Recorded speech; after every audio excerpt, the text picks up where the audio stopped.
honrar a los ancestros es, yo tomo la enseñanza de que ellos lograron forjar bajo el sol, como lo veíamos, con situaciones muy adversas, y eso mismo yo no solamente lo replico, todas esas virtudes, sino que las tengo que mejorar más todavía. Ahí está mi participación desde esta generación a esa enseñanza antigua. A ver, hay un tema en cuestiones genealógicas que es importante aclarar. Sí. Una de las vías es entrar por la línea genealógica. Nosotros lo hemos hecho durante muchos años. ¿Qué sucede? Es fácil mirar hacia atrás y disparar el prejuicio veloz. Ay, ¿cómo sería eso? Y claro, hoy que tenemos la posibilidad, yo entro a internet, entro a YouTube y pongo un tema que me interesa escuchar y tengo millones de personas, libros, autoayuda, todo para ver ese tema. En la antigüedad, acceder a estos conocimientos era bastante complejo y lo tenías que hacer a ocultas porque no era bien visto. Entonces, ¿qué sucede con esto? Cuando miramos hacia atrás es fácil decir, bueno, pero deberían haber hecho eso, tal y tal cosa. Tal cual. Y en primer lugar no funciona de esa manera. En segundo lugar, las cuestiones genealógicas, el enfoque que nosotros le damos, te implica el contexto de dónde venís. Pero con saberlo no basta. Yo puedo saber de que el conflicto viene de tal lugar, ¿sí? O que se originó en tal lugar. Eso me cambia en el sentido de que entiendo el contexto. Pero hay muchas veces de estas situaciones que ¿qué sucede? Seguís repitiendo exactamente igual y nos hemos encontrado con casos de decir, sí, ya sé que mi papá era así. Bien, lo sabes. Sí, ¿te cambió? No.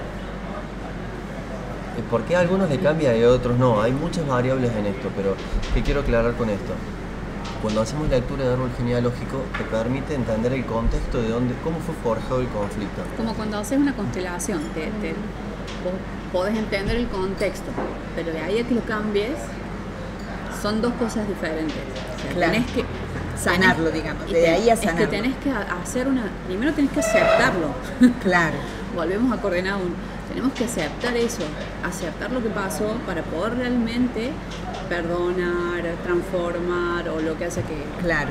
De hecho hay un concepto con respecto al perdón, eso lo vimos en otros años y fue bastante... Tuvimos que hacer desarrollos previos para llegar al concepto del perdón, porque nosotros ¿qué decimos del perdón? No es que yo le tengo que dar el perdón a otro. Eso bajo las líneas antiguas es amo a esclavo. O sea, yo soy quien te voy a dar el perdón a vos y yo te voy a liberar a vos. Viceversa, hasta que él no me perdone yo no puedo seguir mi vida. O sea, poder afuera de que el otro me perdone. Claro. Y no tiene que ver con eso.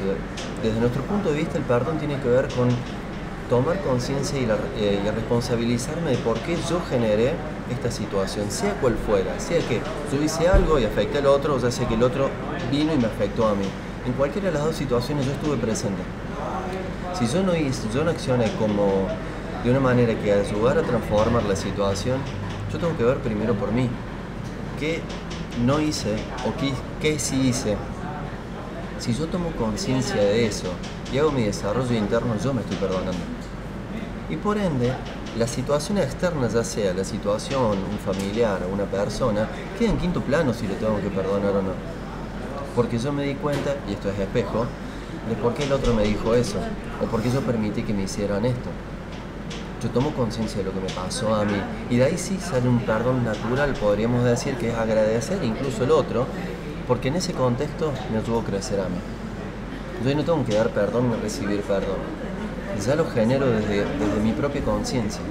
Es que sí. Libero al otro y me libero yo. Es que si vos entendés que lo que te sucede, como ese bloqueo, esa emoción negativa, eso que no te deja avanzar, si vos lo entendés como una oportunidad de conocer otro aspecto, o sea, de aprender, de aprender precisamente, cambia la visión, lo vivís diferente. Decís, bueno, a ver, otra vez tengo algo que tengo que solucionar. Listo. En vez de decir eso es, a ver, acá hay otra situación de la cual voy a aprender. Es un desafío, sí. Es molesto, sí. Me produce un montón de emociones en contra, sí. Bueno, pero ¿qué más hay?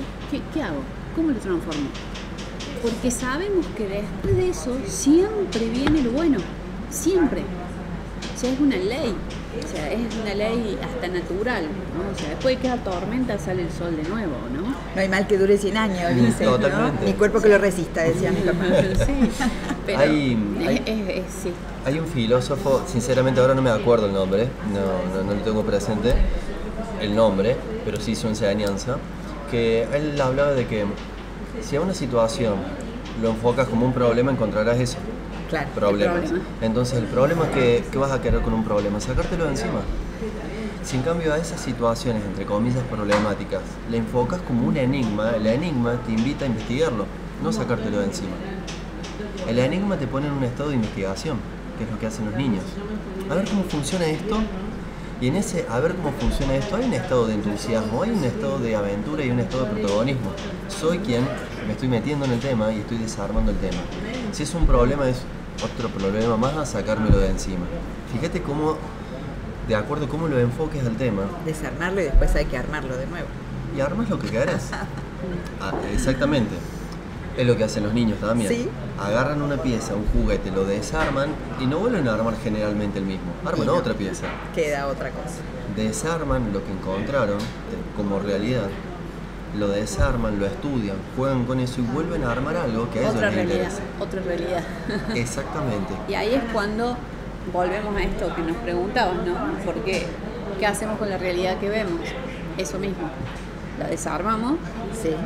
y volvemos a crear una diferente.